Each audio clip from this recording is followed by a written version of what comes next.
Happy Wednesday and welcome to a brand new FIBO USA webinar episode. First, I want to mention the fact that we had to announce the cancellation of FIBO USA 2020 this past Monday, which really wasn't an easy decision to make, but the only right and responsible one, considering the impact that COVID has on the fitness industry and our clients. But I want to assure you that we will find ways as FIBO Global Fitness to serve our clients and partners during these hard times and in the future. One of those ways is this wonderful webinar. Today, we will learn everything about how you can apply the principles of behavior modification to empower your team to help members set and reach their goals for positive results and retain them as members. Before we start, I want to share some housekeeping notes. First of all, I want to let you know that we are recording today's webinar and that we are sending out an email with the recording to you tomorrow. If you're having difficulty hearing us and you're listening through your computer, please check that your speaker volume is turned up. If you're still facing issues, you can message us using the chat box, which is located on the right side of your screen. Feel free to ask questions at any time through the same chat box. And now I would like to introduce today's speaker, Kurt Gillon. Kurt is the General Manager at LifeStart, Behavior Change Specialist, and Clarity and Fitness Coach. Kurt's passion is helping others to reach their health, fitness, and wellness goals. This starts with our youth and extends to the active aging population. He is heavily involved in training cancer patients as well as active aging clients. He is also extremely funny and passionate about what he does, and I am honored to introduce him to you. Kurt, the stage is yours. Oh, well, thank you. Hello, everybody. I hope you're having a great day. Thank you for tuning in right now. It's a topic that we want to talk about is pretty important in the fitness industry, and that is behavior change. I'll share my screen shortly. Right now, we've seen a huge shift in how we do personal training, as well as how we are coaching online now. And one heavy part of that has been important for me is mental toughness, mental agility, and the behavior change aspect when it comes to coaching. As you know, most times, the time you're working with your client in a gym now, you can kind of almost say it's going to be reduced significantly. And we've got some data to show that. But how do we reach our client more effectively now? For the most part, you're going to be doing it just like this, sitting in front of a computer, on your tablet, on your smart device, and you're going to be talking to your client about what they're doing, asking questions. But more important, what about the people who aren't going back to gyms? That is another thing we'll talk about as well. We have a great segment who just aren't ready to participate in working out again, whether they're wearing masks or not. They just aren't comfortable. And we've also seen a huge uptick in home gym sales and people training at home now. So if people are taking the initiative to train at home and not go back to the gym, what component you have to ask yourself is missing from that? Coaching. And we're not talking about just coaching in terms of personal training and you're sitting in front of your camera and you're working out with your client or your group class. We're talking about giving the new client or your existing client the tools they need, especially during the pandemic, to overcome the mental barriers that they're going to face. Because we're facing mental barriers as coaches, fitness professionals, because a lot of us have been relegated to our home. So we're trying to find out, how do we still effectively communicate? How do we retain as many possible clients as we can? And what about the clients who just aren't ready to go back to the gym? So if you're a trainer and you're working in a facility, I'm not going to name any, but if you're working in a facility and all of a sudden that came to a halt, did you have a platform in place to train your clients? Did you have a plan in place as a coach to be able to continually offer them a service, maybe not at the normal price, but maybe at a reduced price? so that way you didn't take a hit. And if you're new to coaching, or if you're looking to get into coaching, this is a great opportunity and a great time in the industry to get into coaching. There's so many different certs out there. Behavior change certs, mental toughness certs. I've got mine through ACE. I've got mine through NASM. And that has worked really well for me in terms of behavior change coaching. You've got ISSA. You have so many different organizations that have great behavior changes, clarity coaching, relationship coaching, life coaching, wellness coaching. A lot of them all fit into the same ball of wax sometimes. We've got some slides, we'll talk about that as well. Does anybody have any questions right now before we kind of get into some of the deck and talk about where we're at today in terms of virtual coaching? Mike, any questions out there?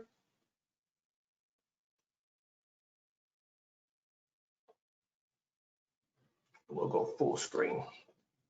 There we go. No questions? Okay, let's delve into it.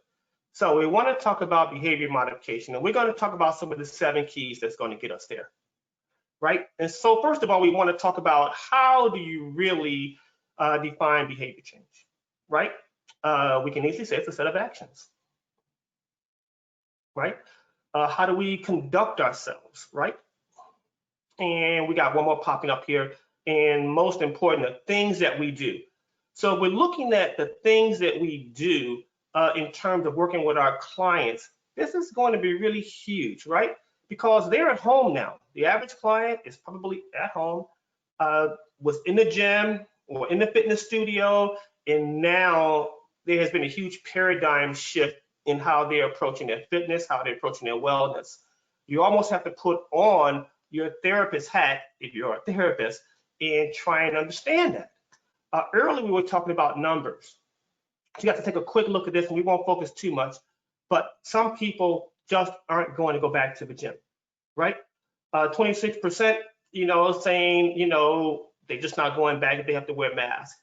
Another 29% is saying maybe they'll go back, but they're against wearing masks. And we're not going to get into the issues of whether a mask are protective or not. That's a personal choice, but I'm going by the CDC guidelines on this one. And then some people are just not. In fact, you're seeing a huge proliferation in people purchasing home gym equipment, rowers, smart devices. So people like Peloton, the Mirror, and products like that. You can see the uptick in sales, and people are saying, I can do all this from home. So if they can do that from home, then they're eliminating your service from a personal training standpoint, or they are diminishing it from a personal training standpoint. But that's okay, because we're going to show how we can be agile and adapt to that a little bit.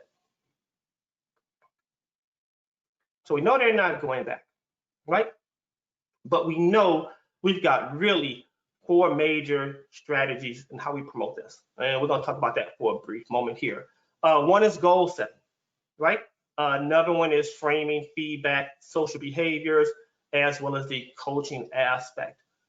One of the things we want to do when we talk behavior change, and we're going to look at it from the existing client, not the new client, because we want to make sure we retain as many clients as we possibly can, right? If you haven't already, it's a great time to develop your PAR-Q or your fitness assessment. And then this can be done over the phone. Now, you don't have to do the body fat, so to speak, but you can still calculate soft BMI. They have measuring tape. You can walk them through how to still kind of do some of the measuring tape, some of the assessment portion. But one of the more important things is setting those goals. And the only way we're going to get to that point is if we start with the open-ended questioning. One of the key things when it comes to getting to know your client is you have to ask questions. And they're going to tell you everything that you need to know. Most clients will tell you in that assessment their financial situation, their home situation, their work situation, and where they're at personally. Now, I don't know about you. I've had many clients who've come to me who are ready to make that clarity change, say life is great. I feel on top of the world. I feel so great I should be twins, right? I just haven't seen it. And a lot of that comes from them just not being satisfied with themselves, misconceptions and myths on working out, and the different factors that are involved that. And that's where we come in. We're the one who are going to help them frame a plan. We're going to give them the feedback they need. And we also, most importantly, we want to set a rewards-based program into our training with those clients. Now, that rewards-based does not mean that you're going to give them a Fitbit here or, the chocolate bar there. I hope not. But what that means is you want to set up something in front of them. So when they reach that milestone, right? When we say the top of a ladder, here's what you're going to get. But along the way, those little baby rungs, those steps that you go to, we're going to put rewards in place, right? Because nobody wants to go through something that's strenuous, arduous. In some cases, it's going to hurt and enact sacrifice without a reward. I mean, if I had a show of hands of who's willing to sacrifice and not expect a reward, I'd love to see a show of hands on that. We also want to talk about some of the social factors. You may have two different people that come into your studio, right? Or come into your presence, or you reach online and you want to talk about working out and training, but then they may have social factors, where they live, right? Their income, who's in their home, right? The community they're around. If you've got somebody who's ready to break away and make these changes, but then everybody around them, especially the person in their home, and they're not ready to even assist that person to talk to them, what is that going to do for that person's esteem, for their ego? It's going to be a detriment. Question? Yeah, Kurt, we have one question because you were talking about, the PRQ and stuff. Somebody's asking, how do you protect yourself as a trainer when your clients load all their issues and concerns on you? How do you make sure that you can keep yourself mentally healthy? How do you deal with that? That's a great question. So one of the things, and I'll take a moment before I answer that, I always like to think and digest the question before I just jump right in. But one of the things you want to do to protect yourself is to be grounded and know who you are and understand what your mission is, what your goal is with that client, right? Because there may be times where you're ready to sit down and have that conversation with the client. Hey, we worked on this, we're working on that, here's what the PRQ says. And that client could have told you they were mentally or physically abused, right? But you open yourself up for it because you asked that question, which is okay. That client may say, I had a job, I don't have a job anymore. That client is going to tell you what is going on in their life because you are going to be the most important catalyst for that client now. Outside of their spouse, the coworker, maybe immediate family or his therapist, which is a short ball, you're going to be that person they confide in.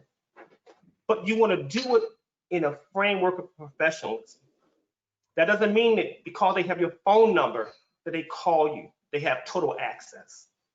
So what you have to do is put those boundaries in place, right? And you are accessible, but professionally accessible, right?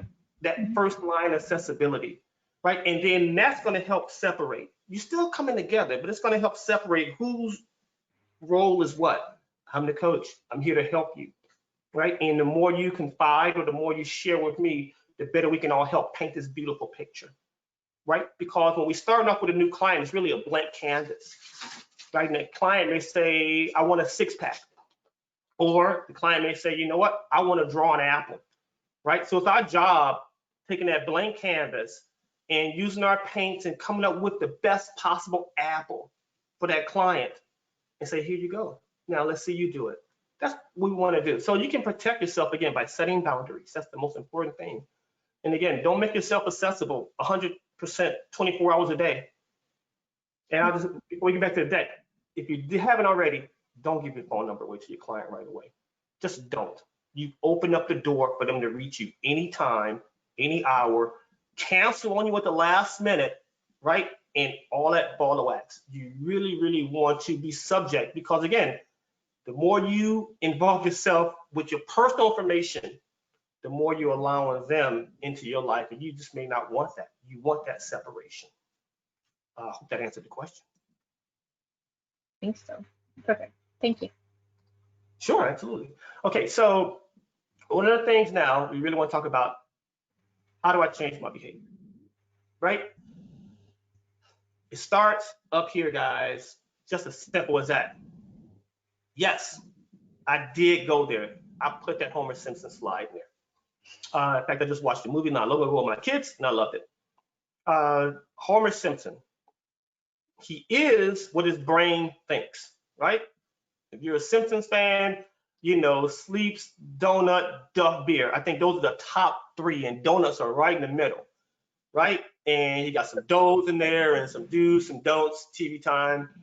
He's got squirrels in there, maybe some family time. So you say, where does the behavior change start? It starts right at the top, right in the brain. And most clients will know that. They'll say, I know what to do. I know I have to do this, I have to do that, I have to do this and do that. But then they don't know how to put it together. But remember, that's not their job, that's our job, right? And so in order to understand that, we have to go into their psyche. That's what behavior change is all about, right? And this is just a quick illustration. I am not a brain scientist. I got a lot of people who attest to that.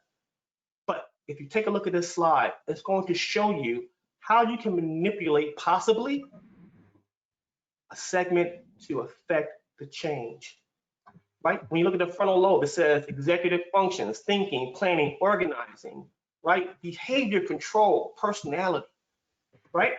If we really want to tap somebody and get them to make a change, we want to go to the occipital lobe, right? Not right away. Do we want to go to the motor cortex? Not right away, right? If we control the frontal, then we're in a great position to put them on the path to making the changes they're looking for, that transformation. So you just have to understand where we're coming from as behavior coaches, right? As life, clarity, relationship, wellness coaches, right? It all starts right here in the old brain, right? And you have to understand what segments you're dealing with, right? If you know somebody is struggling with their movement, you know, I hope I have some movement-based specialists on here. I'd love to hear from you guys. So how do you isolate that movement? Well, you have to challenge your client in a different way, right? If your client is thinking about donuts while you're trying to get them to focus on movement, right, that means we're not hitting that motor cortex. And how can we do that? Well, that means we have to focus, give a set of directions, right, and have them execute.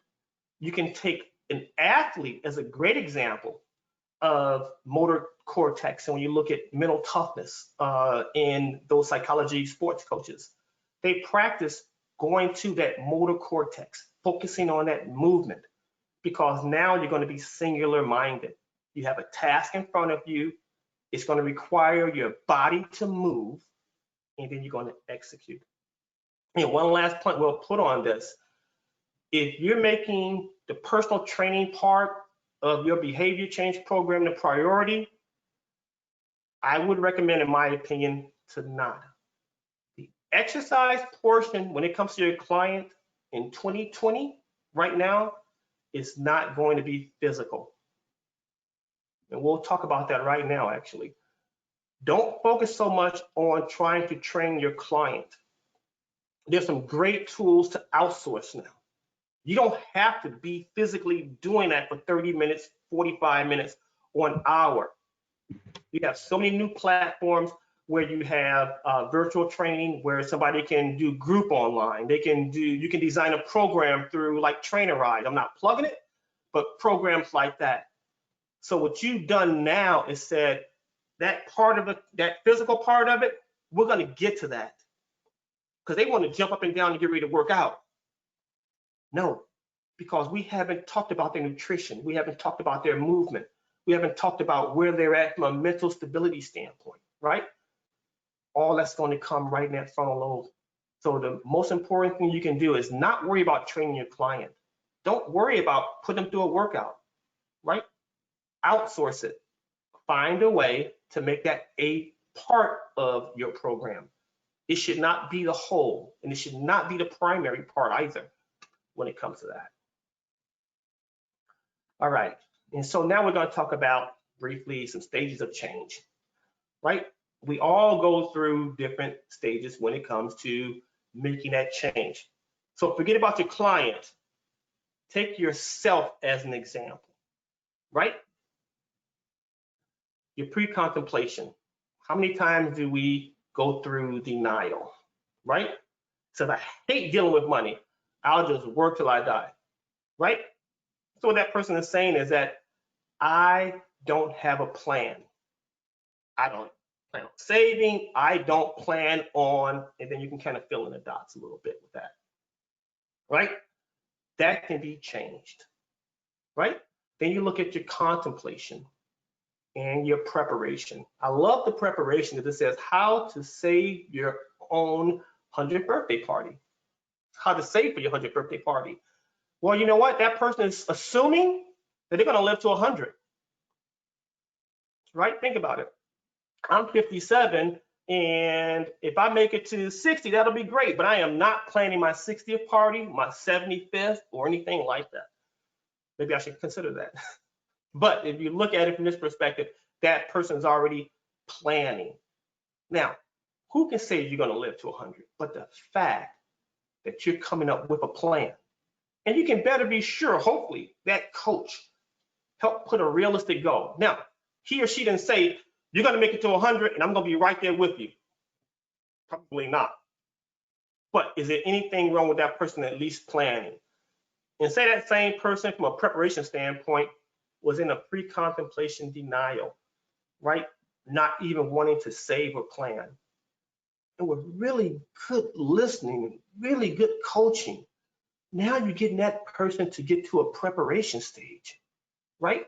And once we get the client to get to the preparation stage in all facets of the behavior change, then we're looking at action, maintenance, and the terminal habits. So that's really going to be key. Going from pre-contemplation to preparation. And we're not over skipping step number 2, right? But we know if they're in denial and we can get them to go in prep mode, right? We've got them to overcome some of those barriers, some of those blocks that they faced. And that's going to be the most important part when it comes to behavior change. The client hasn't on their own been able to get over that hurdle. We have one question about habits. What kind of strategies or what do you advise to actually build habits? Oh, we're going to get to that. So I'm going to briefly answer that. Some of the strategies to get to building habits, it's going to come with knowledge. It's going to come with your understanding of your client. Because on our own, we just aren't geared to build healthy habits. You know, we want to default to the thing that brings us less stress, default to the things that bring us more pleasure, right? So in building those habits up, we have a slide on that shortly. We're going to talk about how do you build those healthy habits up. That's a great question because without the healthy habits, right, you're going to default back to where you before. So you can have your client go into the gym and train for an hour with you or with somebody else or on their own. But if they go back to when they out of the gym and they have that cigarette when they finish working out, yeah, it could happen, and it does. Or they have that Michelob Ultra, which Michelob is promoting like, hey, this is a great post-workout drink, a beer, right? They're going to go back to some of those habits, right? So everything they've done prior to that is going to be offset by returning to something that is not a power habit. But then as a coach, that's where you come in at, because you can help them with that middle gap. And that's what number 2 is, a little bit contemplation. Get them to say, okay, good, bad, what decision should I make? And put them in a position to make the healthy decisions that are going to get them the results that they're looking for. I hope that answered for right now your question. So, you know, I am huge on mental agility, huge on being adaptable in this day and age. You have to be. You have to just be adaptable. You have to be agile when you're working with your clients. And what we're going to talk about really briefly here is going to kind of transcend the industry, but this is how we as coaches make that first adaptation, that first agility move. So you say, look at trolls, right? I got kids, I love trolls. I got kids, I just watch Scoop the other day. So the movie industry, right around the time the pandemic hit, they closed every movie theater, correct? Right, we know they did, and they're still closed. So what did trolls have to do with agility? What did trolls have to do with making a change? And how did the movie industry get ahead of this? Okay, let's talk about that really quick. With trolls, they went straight to early release, they called it, right? So instead of going to the movies, they charged $19.99 for a rental, one-time rental. And I was a victim, I paid it. A lot of people brought trolls at $19.99, not to own, but just to rent. And then the movie industry said, wait a minute, let's just keep rolling out early release movies. Now, here's the difference. After we hope everything breaks and everything comes back to normal to some degree, we'll go back to movie theater maybe. But now they've set in our mind that I don't even have to go to the movie theater anymore, right? I can sit at home and watch that early release right from the house. And if I got a house of 4 people, I can make my own popcorn and everything else. So they kind of got it. Shifting to Scoob, I don't know how I came up with Scoob, but a few weeks ago, I was going to rent that for my kids at $19.99. But then guess what happened? HBO Max picked up Scoob. So in less than a month of it being early release, HBO now has said, you know what, we're going to get on in that market. So don't pay $19.99, just subscribe to HBO at $14.99 so you can watch Scoob and other stuff. So the film industry, the movie industry here, they were agile. They saw a problem. What do? People can't come into the theaters. What are we going to do? They made a change and it worked. And now that's going to be a model for them moving forward. The fitness industry or whatever your industry is no different in some cases, in my opinion, especially when it comes to fitness. Now we're in a position to be agile enough to not just jump online and train people for free, but how do we get them to change? Can we recommend that they buy a Peloton and still use us as coaches? Can we recognize if they buy a mirror, not a real mirror you look out of, but the new mirror, right? And great example with that real quick, Lululemon, if I'm not mistaken, just purchased mirror. You say, what does that mean? Okay, so if you're a man or a woman and you're going to Lululemon and you're dropping $100+ on the workout pants and $80+ on the shirt, right? Because you know you're looking good, you're looking like you're ready to go work out. And now Lululemon says, wait, we've got the mirror so you can look at yourself while you're working out in that great gear. If you don't think that's going to be a huge impact on coaches, I suggest you do a little research on that. Because now Lululemon has said, we own the clothes, and now we have branched into this new level of fitness where you're at home now. And this goes back to that earlier chart we looked at about the people who just aren't going to go back to the gym again. They're not going to make that investment again. It's just something they're not going to do. And as fitness professionals, that's what we have to come in at. So we're talking about the environmental changes that we have to make. The environmental supports are going to be huge when it comes to that. If that person has anybody in their home, in their family, or anything like that, that's where that's going to come in huge. They need the environmental support, right? The support of their community.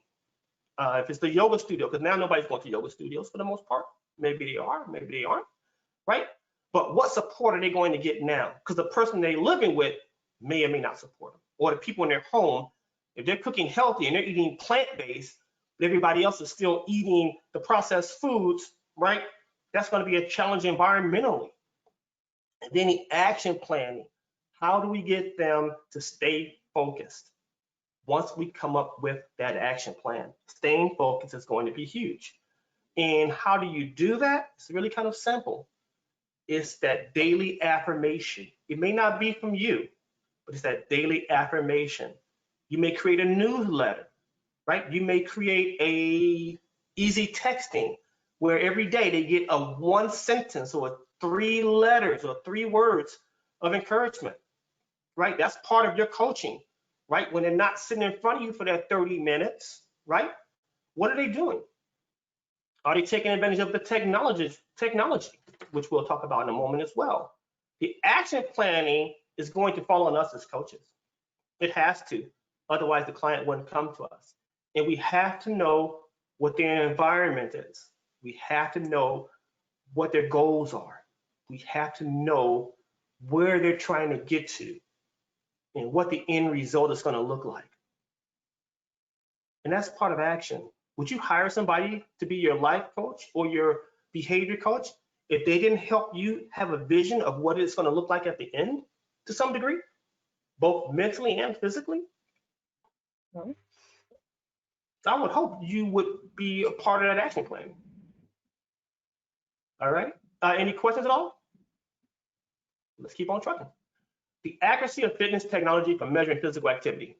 Okay, so we know we've got our fitness trackers, and we also have our smart devices as well, smartphones and mobile applications. And right now, that's a $40+ billion industry when it comes to fitness trackers and smartphones, right? Most of our clients, and including ourselves, we have an Apple Watch, we have like a Fitbit or something like that, some kind of tracker. Not so much a pedometer, that's just measuring steps a little bit, right? And that's not bad. But if you're in the house, you're not walking around that much, a pedometer may not be the best ideal. But with a tracker, it provides a little bit more data, maybe with the sleep and that kind of stuff. Algorithms can help out. Smartphones and mobile devices, using your apps and all that kind of great stuff. For tracking, you've got My Zone. Think about it. My Zone, My Fitness Pal, right? And these are all programs. Once you get to that point, when it comes to the physical activity part for your client, that you've got a hands-on approach in. Because in my experience, if somebody wants to share, I'd love to hear from you. Clients have this great data point with all their technology and all their apps and everything else, right? But they're not measuring it effectively, or they don't know what they're looking at. Hey, I got my 10,000 steps, but what does that really mean in the context of what you're trying to get accomplished?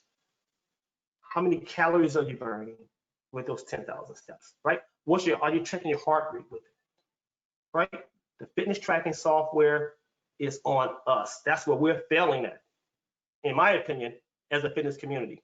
When you go to Best Buy, Target, Walmart, they have sections, and it's been like that for years, on mobile tracking devices, from a fitness perspective. But they never have a single person there that can answer a question about what it actually does. So think about that.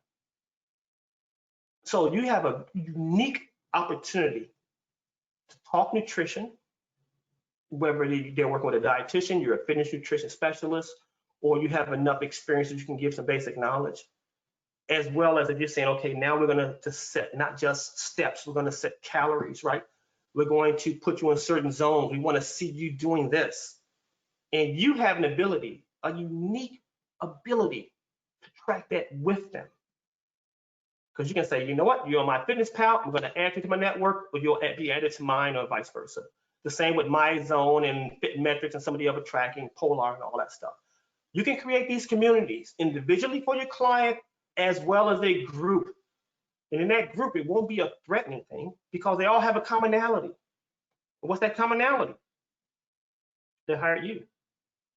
So now you've created another community, right? It may be virtual, but now you're reaching more people and you're tracking it. And now they're sharing their stories. They're sharing that information with each other, right? I think it's a really good point, because I feel like everybody is collecting data, but nobody knows how to actually analyze it and use it, and make a change using that data. Yep, Mike, I agree 100%. And it's not a dilemma. It's just that we are not taking the lead on that. And before we go to the next slide, I'm glad you said that, just really quick. I've said this for some time, that when somebody says your client plateaus, And I'll be as frank as I possibly can. Hogwash. All right.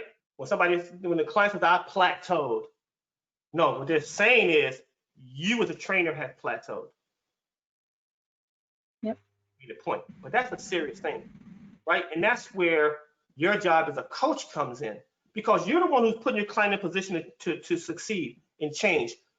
You're the one that's working them out. You're the one that's giving them the advice. You're the one that's sharing everything they do. You're coming up with an action plan. And if a client says, I'm plateauing, whose fault is that? If you can go back and say, did we do this, and this, and you're still plateauing? No, as a trainer, we get more comfortable than our clients will, right? We'll take for granted a little bit more than they will, right? If you're doing your regular measurements with your clients, even your mental measurements every 30 days, right? Saying, okay, where are we at? Here's what our goal was for 30 days. How close did we get to our goal? Let's go back. Let's look at some data, right? Because we've got data from a workout perspective. Let's look at some homework we may have gave you, and let's see where we're at in terms of being on track. I mean, they call it a fitness tracker for a reason. You're tracking something, right? And this is going to help you as a coach. Yes.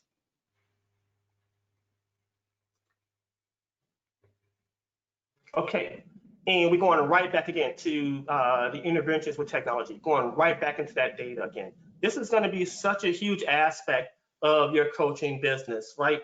And how you're getting results. Because up to this point, you can do everything right. But if you can't measure it, there's an old saying, I learned this years ago from one of my mentors at a gym, and he said, Kurt, if you can't measure it, you can't improve it. And that's what separates your client versus the person who is not working with you. Yeah, that person may be doing all the right things, maybe going to the gym and doing all that good stuff, but they have to rely on the aesthetic. They have to rely on how they feel. They have to rely visually. But as a coach, you're putting your clients in a position to get the return on their investment. Think about that. You're putting your client in a position to get a return on their investment, right? Because again, you're collecting the data. You're able to say, we're sharing for progress toward our goals. You're on the right track. Do you think your client wants to hear you say, sorry, man, you are failing miserably? This just isn't going to work. We got to figure something out because I'm doing everything I can do, and it's got to be you. It has to be, because I'm doing what I'm supposed to do as a coach.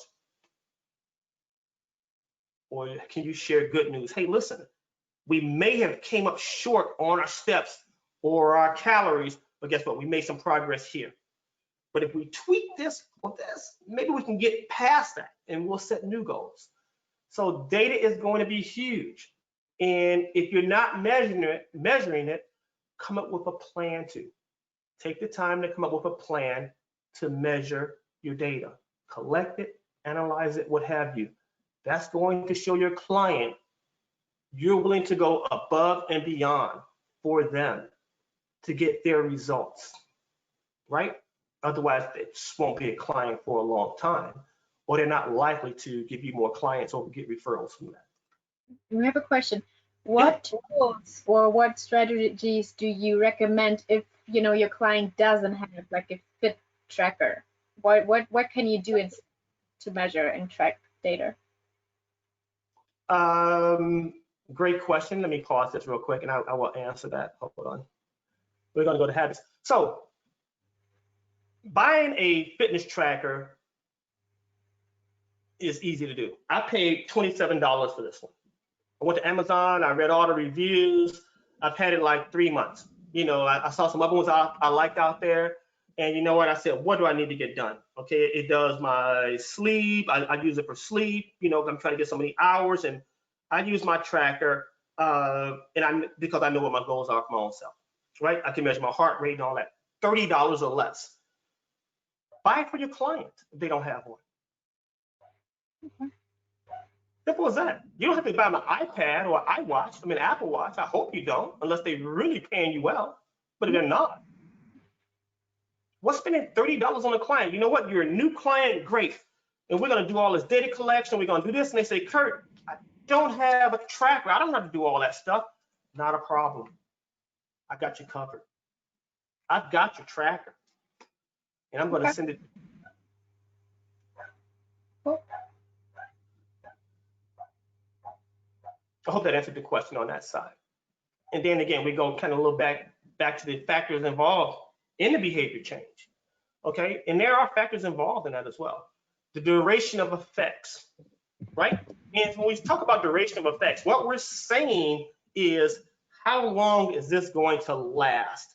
Okay, use P90X as a great example. People who did P90X, for that duration of P90X, they saw those results, or so the commercial said. But then what happens once they got off the P90X? Were those results sustainable? Or do they have to go back and redo P90X or come up with something else to get that same effect? So we're looking at it from that duration standpoint. Obstacles to increasing physical activity.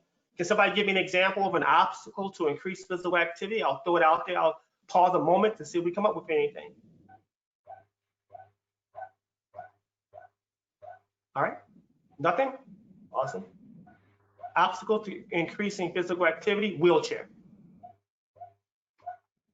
Because your client is in a wheelchair, hypothetically, does that mean that they still can't get results?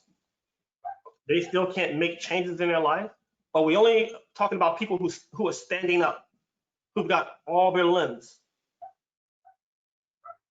No. Some people may be quadriplegic, paraplegic, right? I've had blind clients, right? So there are some obstacles that can stand in the way in terms of the physical activity. But let's be clear. I'll smile when I say this. You've got an obstacle or a roadblock. Your job as a coach is to overcome obstacles, train your client to overcome obstacles, right? For me, an obstacle is there. You can go around it, you can go over it, you can dig a hole and go underneath it, but you're going to overcome that obstacle because you have a destination you're trying to get to. Whereas the roadblock is there, and you can have a chair in the middle of the road. That person go around that chair, they can throw the chair away, get it out the way, but they've created a roadblock because they don't have an end result. They don't know what path they're on or where they're trying to go. So anything can get in their way. So when it comes to obstacles to increase physical activity, we're talking about people with special populations. Don't shy away from that. That's the challenge. That's what makes it fun. The challenge of it. Who wants to train an athlete all the time? In fact, most people don't even know how to train athletes. You're not even prepared to deal with the mental aspect of training an athlete. It's the special populations. It's the everyday average person you're going to come across. That's who's going to help pay your bills, not the athlete. Okay. And earlier we were talking about habits. We had the question, and they said, "What about habits?" And now we're going to get to that. We're talking about knowledge, skills, and desires. Those things are how we form habits, good or bad. I don't believe in indifferent habits. It's either one or the other. You can't halfway have a bad habit. It's either a good habit or a bad habit. That's my opinion, right? But in doing that, you have to have the knowledge base, what to do and why to do it. That's where the coaching comes in. The skills, how do you execute that? And most important, desire. So if you have somebody who says on the scale of, you ask the question on the scale of 1 to 10, 1 being the least, 10 being the most, what's your passion, desire to do this? They say it's an 11. Well, they don't have any room to grow maybe sometimes.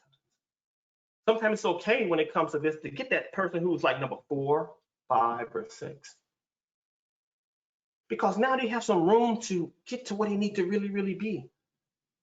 That doesn't mean they're not on fire for it, but it's our job to help them form realistic plans, realistic thinking, right? That's going to get them to where they're trying to get to and how to form healthy habits. They say it takes 28 to 35 days to form a habit, a good habit. Let's say that.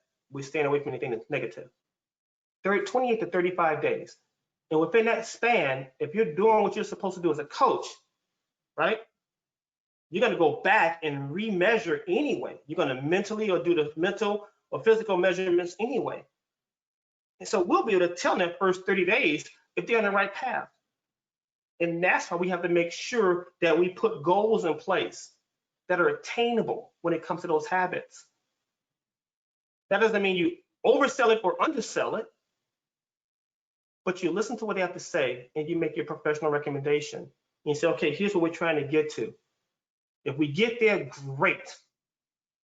But we can still use our data and kind of analyze and measure. If we did come up a little bit short, here's what we're going to do.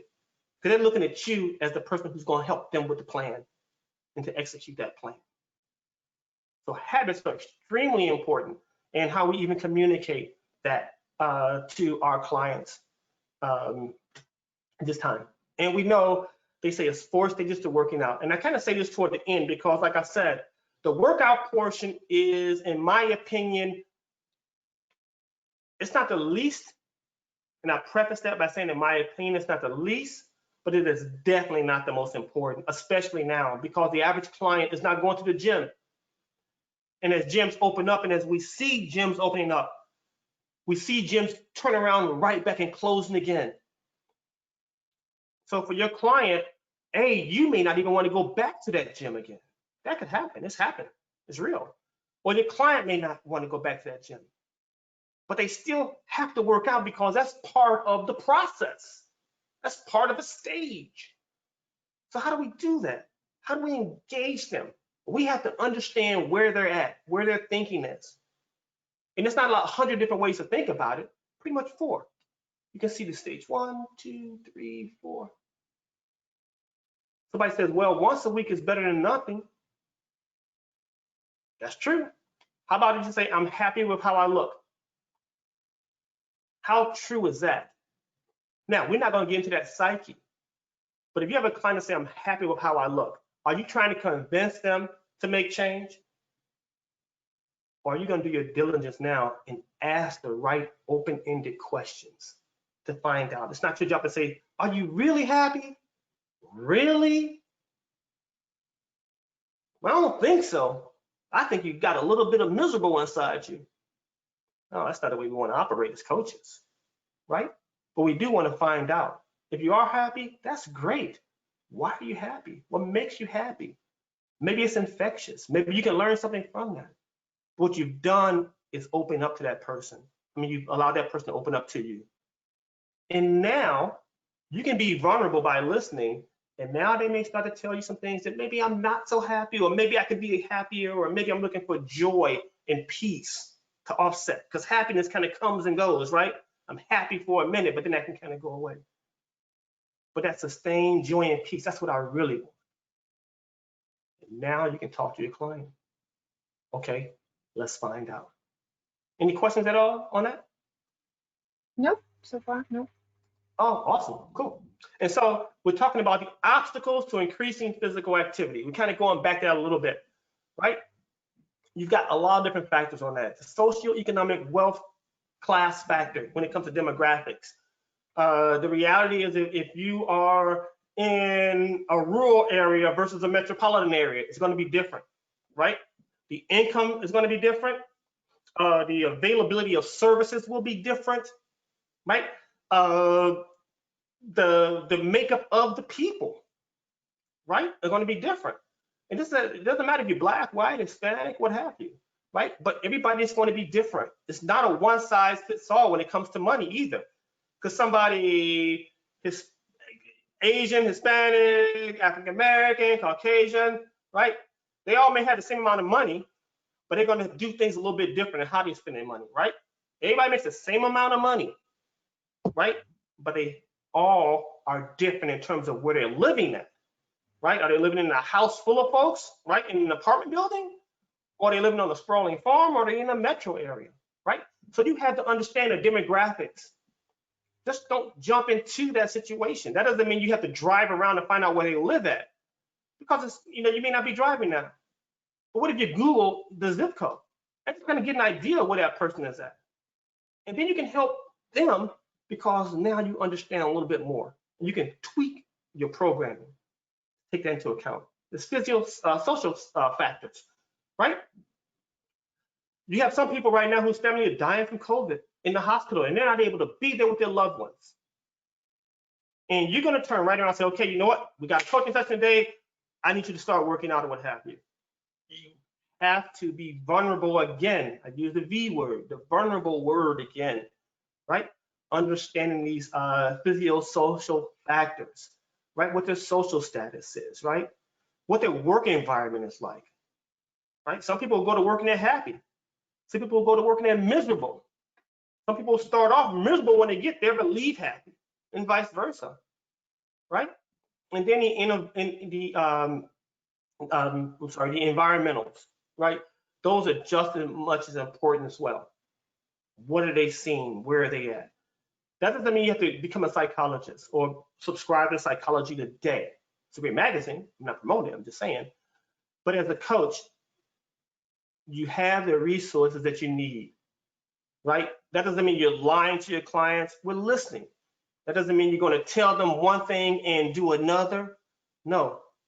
What we're trying to do is help them overcome. Because people who are coming to you from a behavior change and mental toughness standpoint, they need your service. They need your coaching. They're weak. And there's nothing, I'm weak. We're all weak at some point in our life. There's nothing wrong with admitting that you're weak. But are you weak and do you want change? And then where do you go get that change at?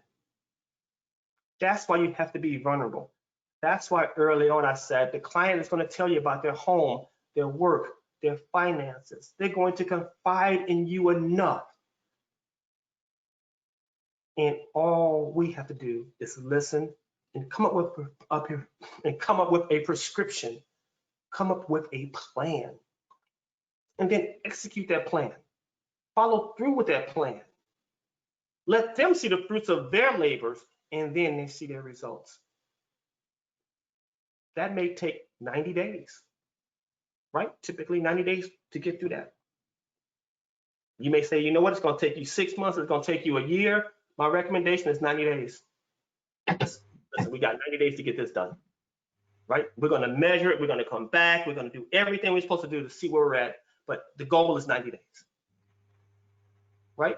And when you take that information they're giving you, and you take the different obstacles that might be there from a physical activity standpoint, and even a mental agility standpoint, and you create that program, and that person sees the results, they're getting a return on their investment,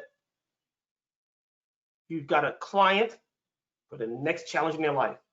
Or they can tell their friend, yeah, physically, I may not have gotten where I wanted to be because I'm indoors, I can't get as much done, but mentally, I'm on top of the world, right? And I have something in my life that I didn't have before. I have balance. I have a mission, I have a goal now. Most people are sitting at home, eating, drinking, binge watching. I'm just throwing some stuff out there. You can add your own, right? They don't have the luxury now of going out. That's okay. That's what we're here for. Coming up with your plan on how you're going to keep your client, get them into the shape and the mental shape they want to be in, more importantly. There's a certification by NASM that's on mental toughness, great certification. And it's not toughness in terms of, yeah, I'm going to beat you down, I'm physically big and strong. No, that mental toughness is not for your client to go read, that's for you to go read. Because on a good day, we're not going to be prepared for the onslaught, the mental onslaught that our client is going to come with us, the barrage of issues they're going to bring to us. And that shouldn't be a discouragement. You should put on your thinking hat now. You should put on your research hat, your challenge hat. Don't be afraid to reach out to your peers. I've got a client in this A, B, or C situation. What do you recommend? What is your thoughts on that? Right? Reaching out to the community around you. We have a tremendous fitness community. I have not met one trainer, coach, or mentor who said, man, you're on your own. I don't have time for you. This doesn't happen. It hasn't happened to me. I haven't done it, and I don't ever plan on doing it. So tapping that resource, the fitness community resource that we have. And I think that is it for me. This has been great. Do we have any other questions or anything that's out there? Yeah, we have one question that says, hey Kurt, do you have a recommendation for books or other resources that I can read as a trainer or that I can give my client to get inspired and, stick to behavior change? Right. Uh, my email and phone number are posted, right? So I'm giving you guys professional freedom to reach out to me. Just kidding. Remember earlier, give them permission to reach out to me. I love to send you some stuff on that. Just be careful on sending your client too many things to like inspire them. What you should do, my recommendation is if you need to be, because we need to be inspired. I've gotten down in the dumps, right? I need inspiration as well, and that just helps me inspire my clients. So find out what's going to help inspire you, and let your enthusiasm and your passion be infectious in a positive, good way, so you can feed off of that emotion that you're bringing, right? Yep. So I'm hesitant to refer inspirational things to clients, unless I know them and I know where they're at. Perfect. I like that. And I think that's really, really true. And yeah, you should shine so bright that all your clients, just wanna do the right thing. I love that. Awesome. I think we don't have any more questions, but we're running out of time anyway. So thank you so much, Kurt. I think you really shared a lot of valuable information that are especially important right now during this crazy time. And I want to, again, thank you so much. And thank you guys out there for listening. And hope to see you soon and stay healthy. Yep, my closing thoughts are just reach out to people. It's okay to talk to each other because we all have our ups and downs. And if we're not vulnerable and honest with ourselves, how are we going to turn around and help our clients? Because let me just say this in closing: that phrase "fake it till you make it," no. Clients are too smart. They know when you're calling it in. They know when you're faking it, right? So they would rather you be real, honest, and vulnerable if necessary. And then you guys can be peers. Then once you're peers, then you can have that conversation. Thank you so much.